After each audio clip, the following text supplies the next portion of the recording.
All right. So let's finish up this chapter on population with the last part of the demographic transition, the fifth phase, right? They call it the shock of gray. And remember, this is the part of the demographic transition where even less people are being born and people are living longer. So in these societies like Japan or South Korea, the number of people over 65, the percentage of your population that is over 65 will double in the next 50 years. Um, in the 1950s, the average age of a Japanese citizen, the average age was in their 20s. Today it is in their 60s. So there are just more older people. And that really affects many things. One thing it affects is the definition of aging. So my father was born in the 1940s and he expected to retire when he was 65. That was the general age. 65 was retirement. Today, most people who are my age will work until their 70s. And in fact, if you are expecting Social Security for you guys when you retire, I think the minimum age is 79. People are living longer, healthier lives, so what it is to be old has changed. Another example is for younger people. In the 1950s, when you were 18 or 19, you finished high school, then you moved out and you got your own family. People got married in their early 20s, and by 25 were married, had a house, and had kids. That was not uncommon. Today, many of you who are watching this video are in your early 20s and are probably living at home or with roommates. And 50 years ago, that would have been not heard of, but today it's common. People live at home longer. One of the things is because as our society has gotten older, right, people need to take more schooling. It's changed that definition of what it is to be an adult. Legally, you're an adult at 18, but the idea of living on your own in your own home has definitely changed. Um, it used to be that women had their first child on average in the United States at the age of 23, and now it is 26 and 27. And it is not unheard of for women to have their first child in their 30s or 40s. So, what it is to be old or young has changed. We also have the idea of intergenerational transfers. Because people are living longer, there's more contact with other generations. Many more people know their not only grandparents, but their great grandparents. Um, Many more people have actually had the contact where maybe they are living with their parents and their grandparents are their caretakers. So you have that intergenerational transfer of not only knowledge but also money, of wealth, of everything. There's more connections that were not there. And this changes society for many reasons, politically and economically, right? Here's an example. Looking at these four countries, and this data is from, I believe, 2014, so relatively new. In Uganda, the population that is less than the age of 15, so children, is over half. Half the population is under the age of 15, whereas in Japan, only 13%. And look at this, the population that can work, so that basically is people who are 18 to 65. Well, they say here 15 to 64. Half the population of Uganda, almost 65% of the population in India, but less than half in Japan. And the average age, it varies, doesn't it? Uganda, the average age is 15, whereas in Japan it's 61. So you can think these have very different connotations and connections economically. So there's more workers in India, isn't there? So you think in India versus Japan, what's going to have lower average wages? Probably India, right? Because there's more people looking for work. If you don't like the job, I'll find someone to work for less. But in Japan, there's less people. Not only that, what type of work will they be doing? If the average age is 61, right, there's not as many young people, then maybe the jobs are going to be more jobs that are service industry, taking care of older people, nursing homes, medical, right? Another graph that kind of shows you this dependency ratio. What this shows you, each number here, so let's take this red, 35. That means that for every person, for every 100 people, there are 35 people who are dependents, right? 65 or plus. So we can see that generally speaking, the trend has been an increase. But in some countries, even more so. In Japan, right here, in the year 2020, for every 100 people working, right, there are 47 people who cannot work, who are either too old or too young. Compare that to China, where it's only 17. So you can see that in a country like Japan, there's less workers, and the workers have more people to support. So those definitely affect things. You can see that in the population pyramid of India and Japan. Here is India, far more younger people, far less older people. Japan's the exact opposite. Okay, I'm going to make these links available to you, by the way, outside of this class if you want to watch these, but just different population pyramids. In fact, let's look at us. This is our population pyramid. What do you see right here? Right, the baby boom, this large bulge, if you will, of people who were born between 1945 and 1964.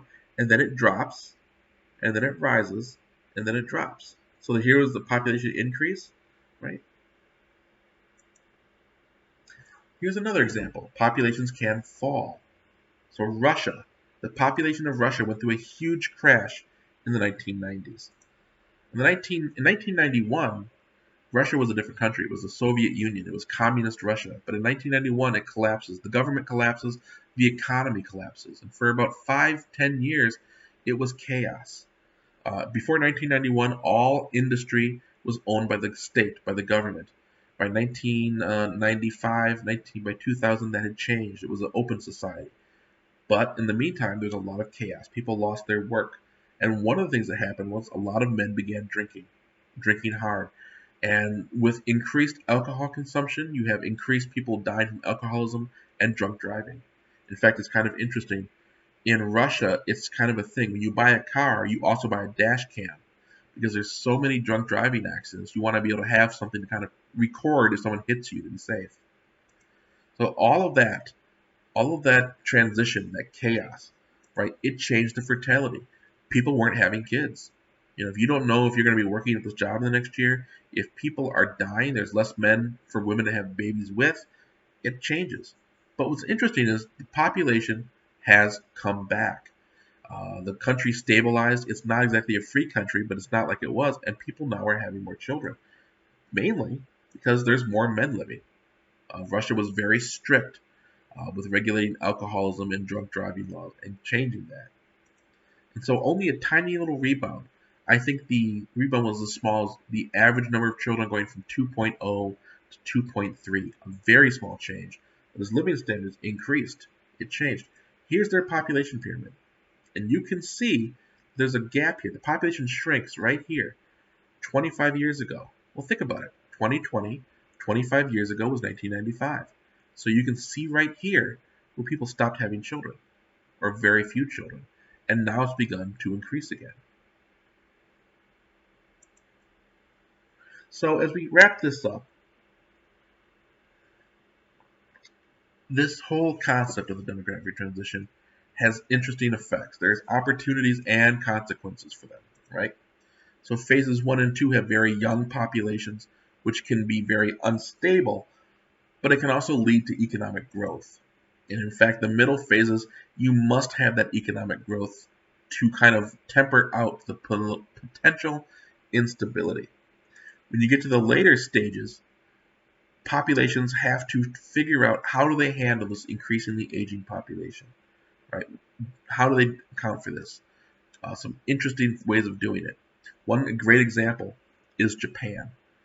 Japan knew in the 1970s that they would be facing this issue with less younger workers and less workforce available. They turned to robotics. They started investing money in robots, specifically to build cars. So that by the 1980s, most of the cars made in Japan, like Toyota and Honda, were made by robots because there were less workers available. And this also led to Japanese cars being made much more efficiently.